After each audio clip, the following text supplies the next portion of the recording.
Well, the one thing I was going to tell you all is next month in June, I'm going to start adding the president-elects to these calls. So I'll send them a message, but if you can encourage them to attend, because I think it's helpful and meaningful. So we wanted to wait till after conference, till after they had, some of those sessions and got to network, et cetera. So hopefully we can build on that starting in June. And then we do have a session in a couple of weeks, May 24th, is that right?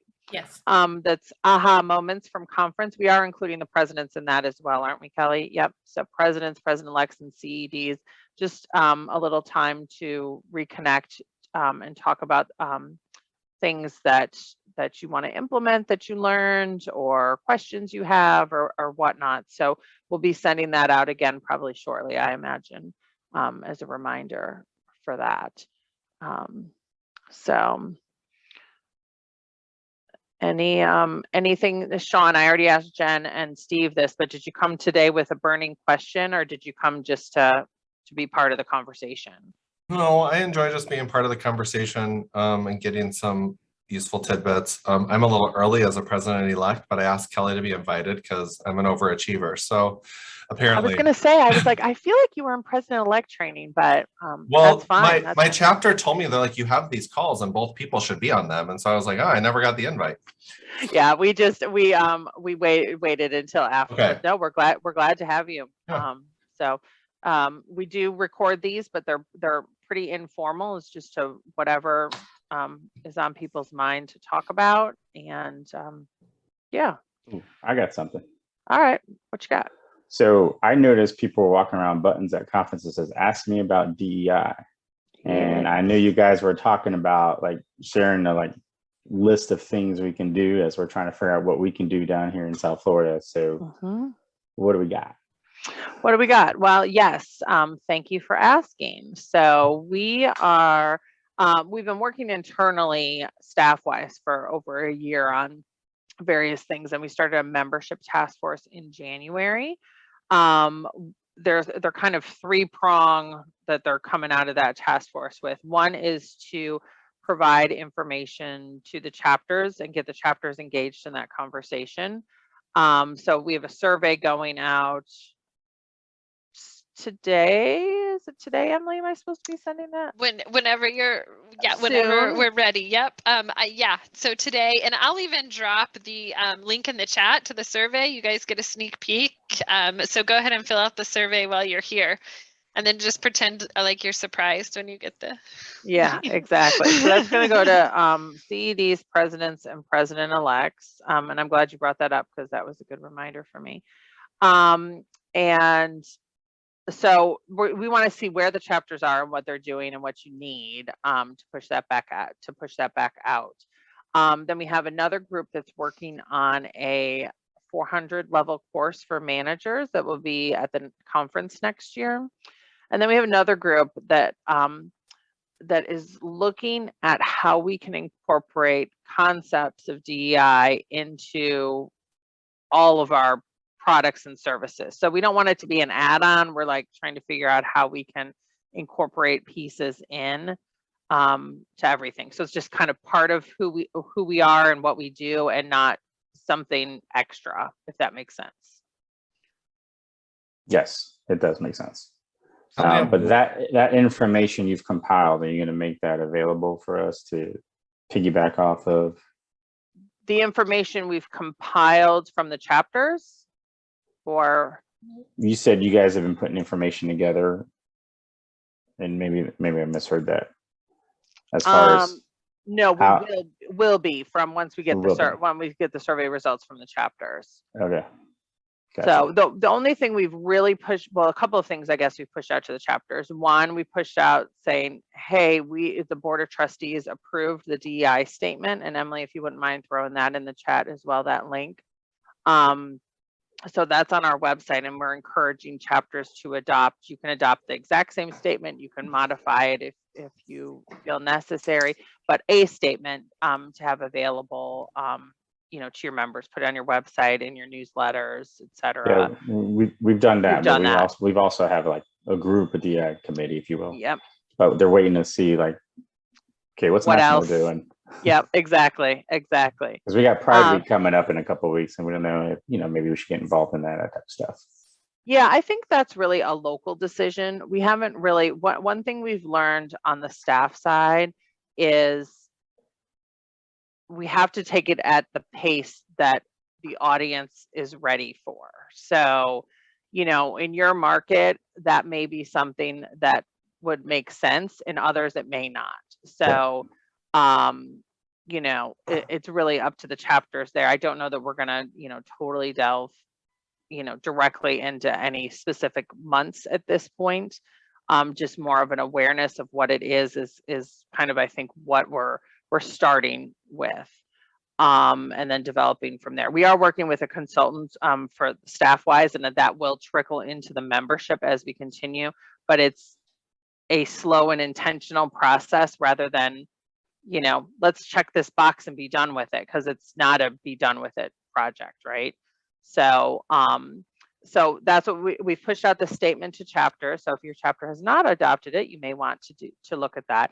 The other thing that we've shared is we had a chapter knowledge series on diversity, and we had, actually, I think somebody from your chapter spoke. Steve, isn't that correct, Emily? Didn't Nicole or somebody? It was from the West Florida chapter. Oh, it was from the West Florida chapter. Okay, my apologies. Talking about their young professionals, which I know you have, Steve, and then we had somebody talking more about including different races, cultures, etc. And then there was a third person, and I can't recall what they talked about, but we have that available on our YouTube channel as well. So that's kind of where we're at currently. It's a slow road, but an intentional road. But if any of you have ideas or suggestions, feel free. Emily and I both are working on that with that task force, so you can feel free to shoot them over if you have something, or here. Hi, Lexi. Hi, I'm late to the party. Sorry. That's okay. It's okay. My president-elect wanted to join that task force. I don't know if there's an official sign up, or just shoot me an email, and we'll see if we can add him. Eric, is that right? Yes, Eric. Okay, cool. Absolutely. Awesome. So we are working on ours in Minnesota, and it's one of our top priorities right now, but we don't want to just create a statement without having a lot of backing or support for it, because it doesn't do any good. And in fact, it's detrimental to the organization if you don't put a lot of thought behind it. Additionally, just some recommendations. I heard at the conference several times. I think there was one session on DEI. Was there not? There were two different ones. Were there yes. two? Mm-hmm. The comments that I received is that there wasn't a lot of representation of different cultures and race presenting or providing. So it was, I received that commentary quite often, actually. For the diversity sessions, or just Correct. Overall? The diversity sessions. So okay. They were like, I wish that they would have had people of different cultures and race presenting and talking, but it wasn't. So that's it's just a recommendation. It's just commentary that I heard. Yeah, I know one of the sessions, culturally and race speaking, was not diverse, but was diverse in other ways. The other session had a mix of races and cultures. For maybe sure. It was just the other session. It may have been just the other session. And at point blank, you probably wouldn't have even thought about it, because it was gender and sexuality, which, we don't tend to in CAI kind of really notice men and women, because I feel like we're pretty balanced, but that is part of the representation. And then sexuality, you don't have a blinking light if you identify different than how you look. So so that's, I think, a challenge that we have too, is that diversity is obviously more than just the color of your skin, or your race. And but I 100% agree with you, Sean. If you look across the board of our conference speakers, and this has been true for many, many years, it is predominantly Caucasian people presenting. We're trying to do better at that, and but it's challenging, because you do a call for presentations, right? And so if people don't apply, we're not getting those people. And you don't want to obviously go out and be like, oh, you're Asian, so you should put in a proposal. Like that's not how you want to do that, right? So it's again, a longer process, but something we're definitely keenly aware of? It's the same problems that we're experiencing in Everywhere. Minnesota. Minnesota is extremely Caucasian as far as population goes. And we want to put a lot of thought into our DEI program and make sure that the educational pieces and make sure that we have a good representation, but it's really tough here. And so we're trying to figure out the best way to do it. It's tough in this industry too, because honestly, this industry is, it's just interesting how it has evolved, but. Yeah, well, and that's a conversation we've had as well is, you know, if you were at conference, which, you know, some of you were, is if you look around, it's better than it was. I mean, I've been going to conferences for 20 years, so it's a little better than it was, but it's still predominantly white, you know? And so, and I think that's true of, not in every market, but in lots of markets. I think that's true of the professionals in the industry, but it's not true of the communities we represent. That's what I was going to say, is that it's hard because the communities that we represent are not represented from the management side at all. But exactly. So, you know, we don't have the answers, all the answers. We're searching like everybody else. I applaud you though for taking your time and not just being like, let's check this box and put a statement up. You know, of really thinking it through and what makes sense for your community, because what makes sense in Minnesota versus Southeast Florida is completely different. Yeah, we got them all done here. Yeah, I think next to New York, we're probably one of the most, and maybe Southern Cal is probably the most diverse communities. Yeah, definitely. Emily, I know you're in the corner there, and I don't know who put you in the corner. But she does look like she's in the corner. No, I'm in the corner. Oh yeah, this is my spot on my porch in the corner. The survey was easy. I went ahead and finished it. It's good. Thank you, Steve. Steve, I have a question for you because on the diversity topic, because I think, well, and maybe even Lexi too, is I think in both of those markets, you probably have a lot of Hispanic or Latino populations. That's one thing that we've tried to explore, is getting, you know, some of the like M100 out there and that sort of thing. And we've struggled with it. You know, we offer that in different languages. Only in Spanish right now. Okay. You know, you got to start somewhere. So I will tell you, the Spanish language is the top speaking language over English in Dade County. Yeah, I'm sure. So that's in number 2, obviously, is English, but it's very close behind Portuguese, which we see a vast Brazilian market in South Florida, because they save our economy. They came in here with their cash and saved the foreclosure market down here. And there's a huge, in fact, I'm learning how to speak some Portuguese. I'm Cuban by name. I'm half Cuban, so I got the Spanish covered. So now I'm taking the Portuguese classes. I'm like, I firmly believe in the next 10 years, that'll be the second most spoken language down here. Wow. And number 3, we have a huge Russian population too. And there are a lot of Russian managers out there as well. One of my former assistant managers is Russian, but she speaks Russian, she speaks French. I mean, you have a very diverse community, but those are the 3 biggest ones, which, I mean, now's not a good time, but, you know, I love how we have our international chapters getting involved, like from other parts of the country. And I'd love to see that grow over time. I mean, like you, I've been going to these conferences for 13 years now, and I've seen those change. But you see it on the board of trustees with guys like Vishnu, Ivan, and, you know, and the whole group that we have involved. But down here, the community is, like, when we interview managers down here, Spanish speaking is almost a must requirement in the Dade County area, at least. The Broward County market is a little less, but I forgot your original question. I just went on. I was just wondering how you handle that as a chapter. Do you and this is to you or Lexi or anybody, frankly, but you know, do you address that, or have you not gotten there? Because it's kind of challenging. No, we don't offer Spanish speaking classes or anything like that, because most people are bilingual. A lot of the Spanish speakers, you know, they understand English as a primary language down here, especially for education. We have not had an issue with that. Not to date. No one has come to ask us. I mean, Creole is a big language too. We have a strong Haitian community down here. that's a big language down here too, whether it's Creole or French Canadian. I mean, it's very diverse, but everybody predominantly understands and speaks the English language. So it really hasn't been an issue as far as people asking us to do events or courses or classes in different languages and so forth. Has that been your experience, Lexi? Yeah, we're the same. And because Los Angeles specifically is so incredibly diverse, if we were to try to cater to all of the languages spoken here, it would just be administratively impossible.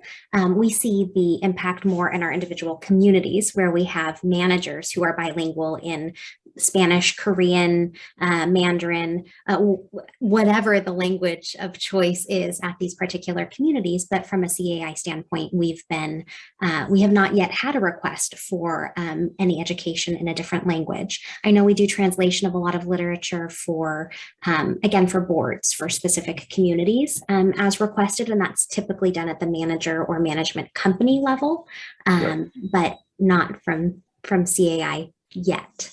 I'm excited though. I didn't realize that we had the M100 in Spanish, because that would be something that I would encourage all of my staff at my communities that I'm working with to educate and get my teams, my on-site teams more involved. Okay, cool. From like my facilities operations to engineering team. It's very exciting, because even though most of our staff on site at communities are bilingual, it's more comfortable to go through an education session in your primary spoken language, or the first language that you learned. So I love that. That's great. Yeah, I think the reading is what I hear to be the challenge when you're bilingual, is you may not read as well in the secondary language. So that's kind of where we went with developing that. But where I hear it most, like you said, Lexi, is in the communities where you hear managers translating newsletters and communications into multiple languages. I think of like my daughter's school, you have the link that you can click on, like, 8 different languages, so I'm assuming in diverse communities you have the same type of thing. I will tell you, the management companies have caught on to that, and all the like new hire paperwork and HR paperwork, they do have it in English, Spanish, and Creole down here. That's like, wow, the 3 most, when you're talking about housekeeping, janitorial, maintenance, personnel, a lot of those people don't speak English. So a lot of management companies have that type of paperwork and newsletters in those languages for the employees. So they're on to it. The challenge is you open Pandora's box, right? I have this in Spanish, and then you get the Creole people. It's like, well, I need it in Creole. Or the Russian people, you're going to have this available in Russian. And then it's kind of like, yeah, okay, now you get into what Lexi said as an administrative nightmare. Let's just add to that.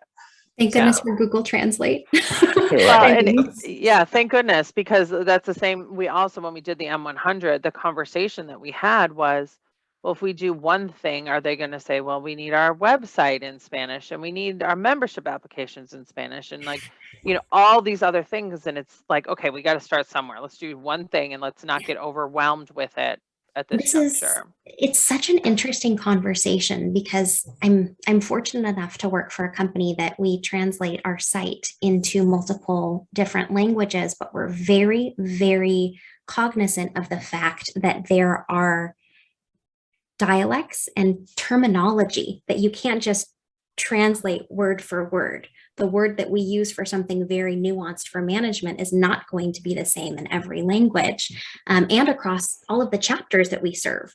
Terminology in the UK and in South Africa, when it comes to association management, Australia is entirely different. Yeah. So it really can be challenging, but interesting. 100%. Yeah, absolutely. Yeah, we call that localization. It's a good word for it. So I have a question on the future of education, which is, sure, we do something different here because most people are not bilingual, but we have a lot of smaller populations. So we actually have a significant Russian population in a certain portion of Minneapolis in condo living.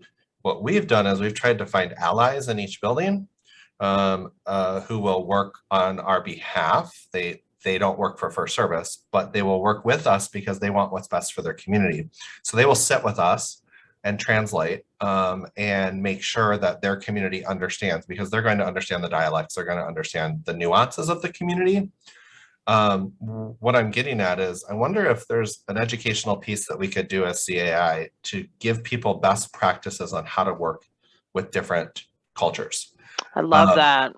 More so educate them from that perspective instead of trying to translate and trying to create stuff in different languages, because we know there are so many different languages. And to be respectful, you really need to really be nuanced in that language in order to fully be respectful. And there's no way we could do that. There's no possible way. Sure. I think it would be more so about how to educate people to work collaboratively with different cultures and make sure that we have allies and make sure that we have a way to interpreter services. You can do a lot of things that we do just to make sure that there's no barrier. One of the things I've done, and it worked really well, I used to be the director of Fisher Island, which is a very exclusive island off the South Beach and what have you. And there were a lot of people from other countries. So I made sure my managers knew how to say hello and welcome home in their language. And so every time they'd come back after we'd have their favorite wine and or welcome back basket in their unit, we would make sure, you know, whatever it was, even, you know, there's a Muslim population, you know, we know how to greet properly, just greeting in their language out of respect, that type of deal.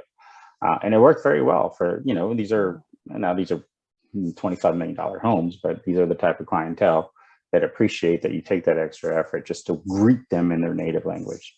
That's a perfect best practice to add to what Sean was talking about. Yeah. And I love the idea, Sean, that they're like ambassadors basically for you. Like, so, because even, you know, in other cultures, they're not necessarily going to read a newsletter or see the importance of being involved. And so, but if you have somebody to go back and explain it in their, you know, native language and in the way their customs work, you definitely, I would imagine, see stronger involvement from the community. Well, and we started that when it came to document amendments, because if you have 40% of a building Russian, or we have a huge Muslim population here as well, if you via the Somalian route, and you have all these different cultures blending in one area, and if you have a building that's 40, 50, 60% of a culture, you're never going to get your documents changed unless you.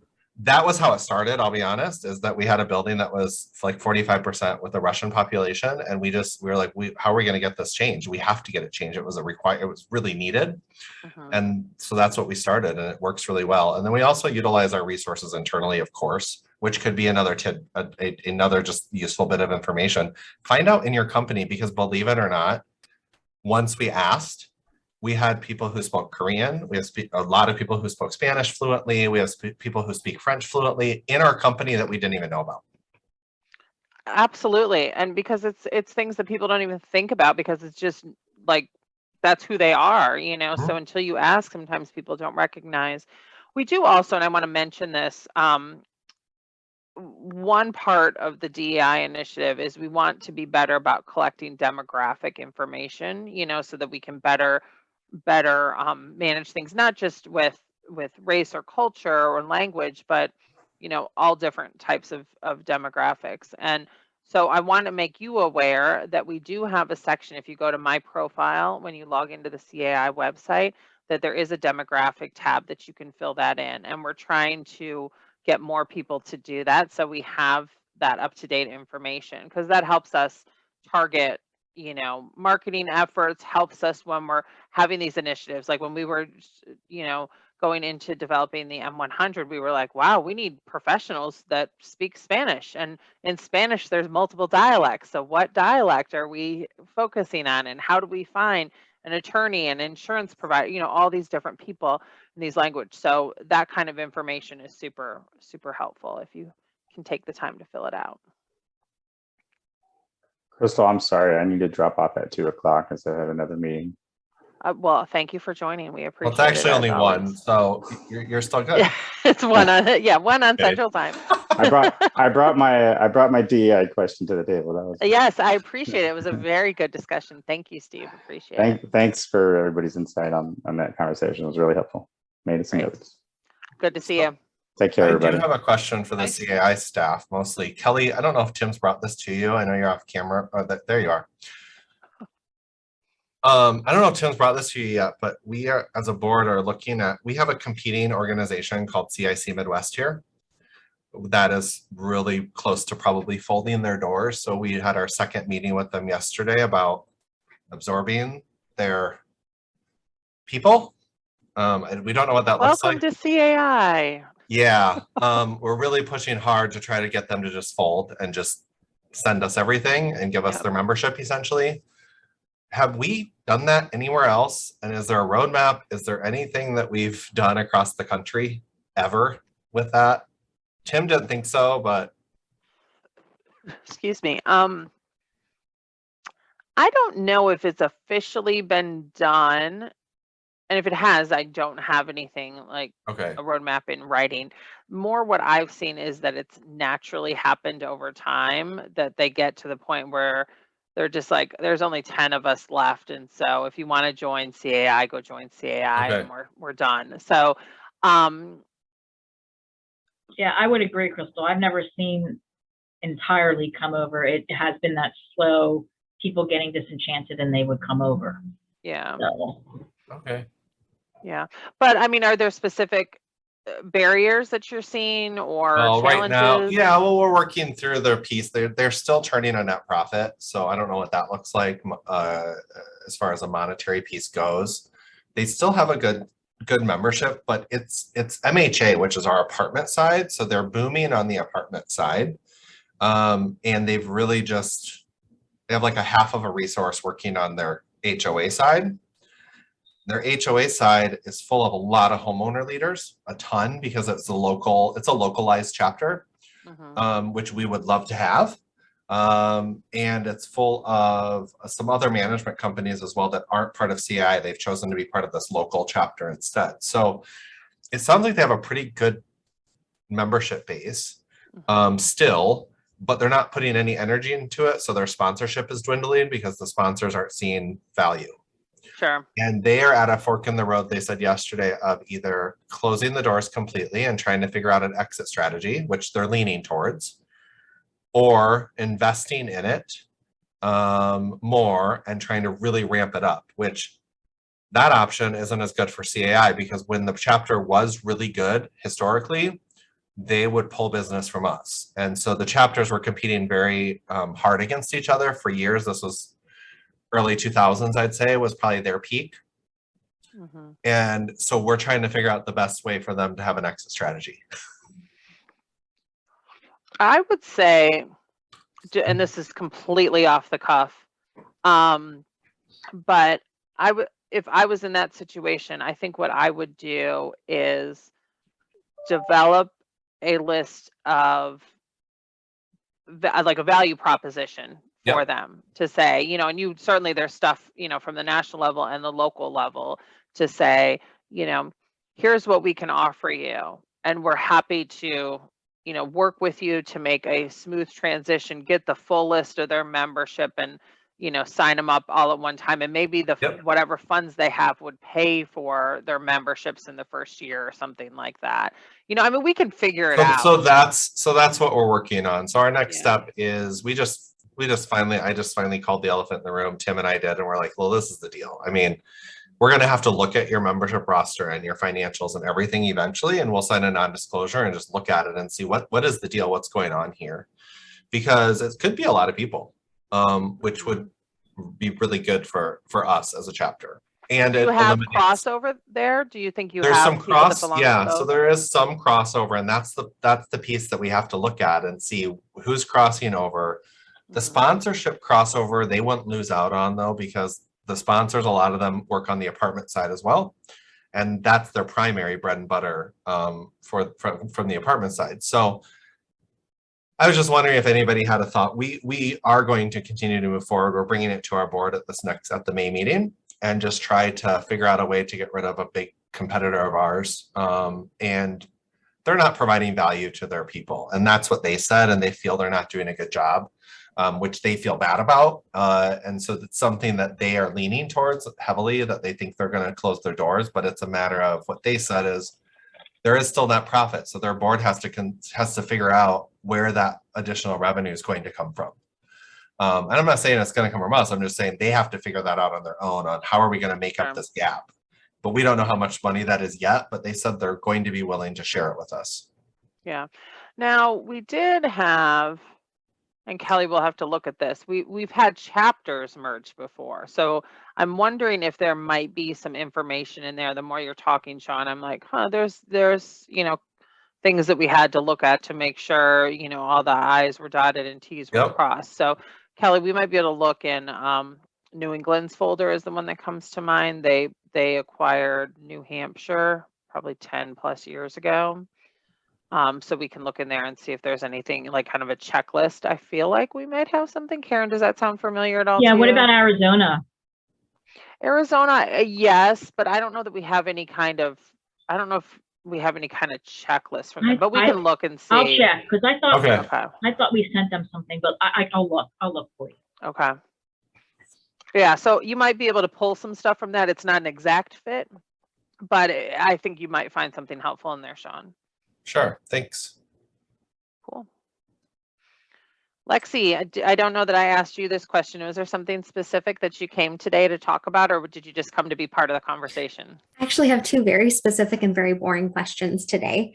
We would love to answer them. The first, the audit that is now required for all CAI chapters, remind me when that is due or when that takes effect. Okay, get a pen because there's a lot of numbers. So the new audit requirement is a requirement to be audited for your 2022 as your first year, unless you're already doing it. If you did one this year, then you can just turn in this year.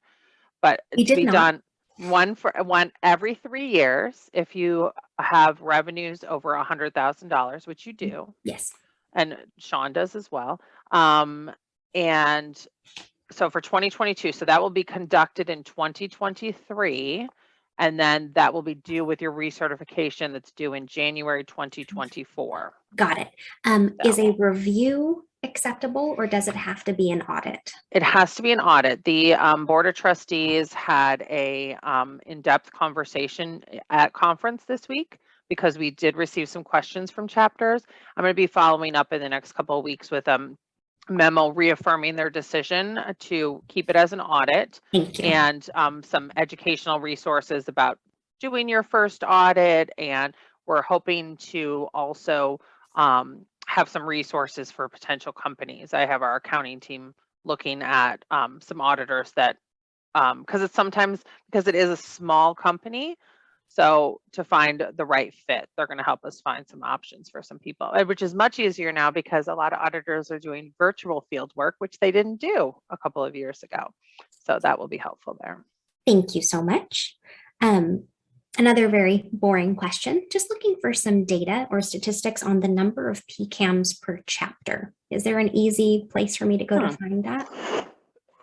Excuse me, we can get that for you. I can get that for you.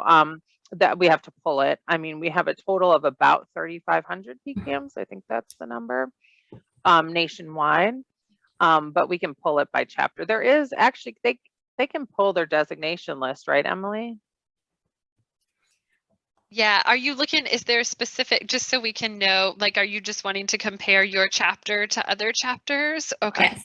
Okay. And it's actually a KPI for me because my theme as president this year was engage, educate, empower. And so I'm trying to see if you kind of where we stack up nationally as well as how many I mean, I know we can pull our own data to see year over year how many PCAMs we have, but it's really more where we fall into the national scheme of things to set goals for next year.